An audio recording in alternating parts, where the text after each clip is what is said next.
Good morning. Thanks for joining us for Jefferson Parish Library's virtual preschool story time. My name is Miss Kim. I am a children's librarian, and even though we aren't doing story time at the library right now, the story time can come to you. Let's start with a good morning song, okay? Good morning, how are you? How are you? How are you? Good morning, how are you? Good morning. Buenos dias, ¿cómo está? ¿Cómo está? ¿Cómo está? Buenos dias, ¿cómo está? Buenos dias.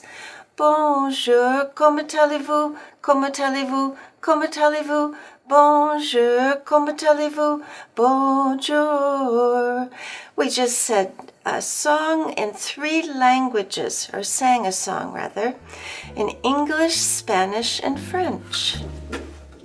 So we have a letter of the day, and my letter of the day is L. What words start with L? Besides lion, we've also got, there's many words that start with L, but I picked 3 others. Live, L-I-V-E. Love, we all know what that means, L-O-V-E. And laugh, L-A-U-G-H. And these 2 little guys here, my friends, they are Lucy and Luke. And they kind of look, they're puppets actually, they kind of look like they're laughing, don't they? They're going to help me read a few books that will make you laugh, hopefully. So let's get ready. They're going to sit right here by me, Lucy and Luke. And before I start reading, make sure your eyes are open and now your ears. Our first book, which is read by permission from HarperCollins Publisher, is How to Put Your Parents to Bed. How about that title? By Melissa Larson, and the illustrator is Babette Cole, who drew the pictures. So here we go. You ready? How to Put Your Parents to Bed. Have you ever done that before? Let's see what happens here. I'm going to turn this way. I know you're not tired. You could scale a tall tower. You could sail savage seas. You could paint a masterpiece. Look at this kitty. It's bedtime, but bed is the last place you want to be. Adventures are out there waiting for you, but have you looked at your parents?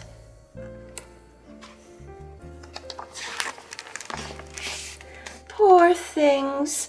Just between you and me, they are not looking their best. They need to go to bed. They do look sleepy, don't they? Parents are not good at going to bed. I have to put in a load of laundry, they say. It's one excuse after another with them. I need to do the dishes. Just one more email. You need to take charge. Take the plate out of their hands. Gently close the computer. Tell them it's time for bed. Start with brushing their teeth. They will argue. They will say they'll do it later. Help them if you can. Those back molars can be hard to reach. Look at all that toothpaste bubbles. Now, next, get them into their pajamas. You will be amazed how long this takes. Parents get distracted by the smallest things. Phones and magazines and TV. The cat. Be patient. Keep them moving towards the bedroom. If you let them sit down, they will fall asleep anywhere. Sleeping parents are extremely hard to move. Look at that little girl trying to move that big dad. Some of them snore. Now, some parents become unruly when faced with actually getting in bed. Tiny things upset them. They can work themselves into a state. Remain calm. Do not negotiate. It's time for bed. This next part is very tricky. Stories. Parents love stories at bedtime, but they can get set in their ways. They may insist on only hearing their favorites. If they are used to 3 stories, they want 3 stories. Not 2, not 1, no surprises. You would think at this point that you are almost there. Your parents are in bed, their teeth are brushed, their pajamas on, their stories read. Their favorite pillow is missing. They want to check on the dog. Their socks itch. Tell yourself that it's almost over. Look at they're having a pillow fight. Handle each incident calmly. Tuck them in, kiss them goodnight. Remind your parents that they are not to make phone calls when you leave the room. Better yet, take their cell phones. Close the door. Listen to make sure they're quiet. Take a bow. You have gotten your parents, look, the kitty's even taking a bow. You have gotten your parents off to bed. Now you can finally enjoy some time for yourself. But just between you and me, you are not looking your best. You look exhausted. Maybe you need to go to bed. Isn't that a cute little book? That's our first book. Okay, now we're going to sing a short song. And I'm going to use a scarf or 2 scarves to go help me with the song, okay? Pretty scarves. All of you have scarves at home of some kind. Wave your scarf up and down, up and down, up and down. Wave your scarf up and down. Wave your scarf. Wave your scarf left and right, left and right, left and right. Wave your scarf left and right. Wave your scarf. Wave your scarf fast and slow, fast and slow, fast and slow. Wave your scarves fast and slow. Wave your scarf. Wave your scarf high and low, high and low, high and low. Wave your scarf high and low. Wave your scarf. Wave your scarf around and around, around and around, around and around. Wave your scarf around and around. Wave your scarf. Wave your scarf, wave a goodbye, wave a goodbye, wave a goodbye. Wave your scarf, wave a goodbye, wave your scarf. Aren't they pretty? Okay. Okay, we've got a second book, and you may have read this. It is called How Do You Hug a Porcupine? And the publisher is Simon & Schuster. And the book is by Laurie Aesop.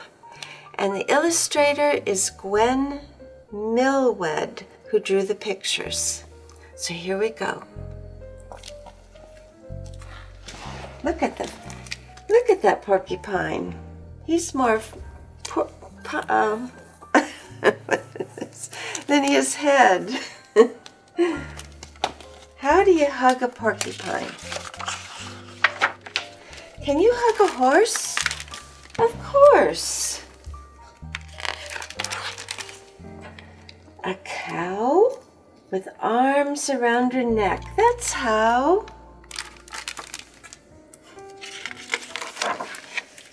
A dog or a cat is not so hard. Just hug them in your own backyard. Hugging bunnies is just divine. Look at all those bunnies. But how do you hug a porcupine? That's a problem. Can you hug some billy goats? Entice them with a bag of oats? And surely you can hug a pig. Just spread your arms out extra big. With baby chicks, be sweet, be kind, because they're so little. But how do you hug a porcupine? This prickly fellow won't be easy. My stomach's feeling kind of queasy. He wears a coat of thorny quills. To hug this one will take some skills. A hedgehog is a little bit prickly. An ostrich is a little tickly. A chimpanzee will hug you back. I've never tried to hug a yak. Poor little yak. A giraffe requires quite a climb. But how do you hug a porcupine? An elephant? Please hug his trunk. I wouldn't want to hug a skunk. A kangaroo? Just hop this way. Don't let those dolphins slip away. A panda probably wouldn't mind, but how do you hug a porcupine? You must go slowly, never hurry. Porcupines aren't soft or furry. His quills defend him from his foes, but I'm his friend, he surely knows. At last, hooray! It's finally time. This is how you hug a porcupine. Let's see what happens. Very carefully. Isn't that a cute little book? How to Hug a Porcupine.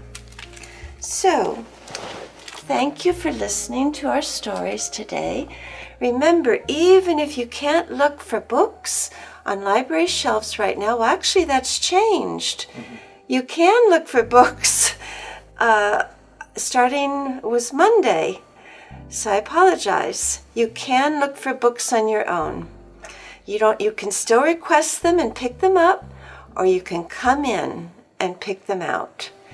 If you would like to make a craft that goes along with today's story, and this is my word was laugh. This is a link, and this is a little sticky stick silly hair puppet. And he should make you laugh. And yours will be much better than mine, I'm sure. Before I go, let's sing one last song. Thanks for sitting, thanks for listening, thanks for coming here today. Now that story time is over, hope you have a lovely day. Have a wonderful day and stay safe. Bye now.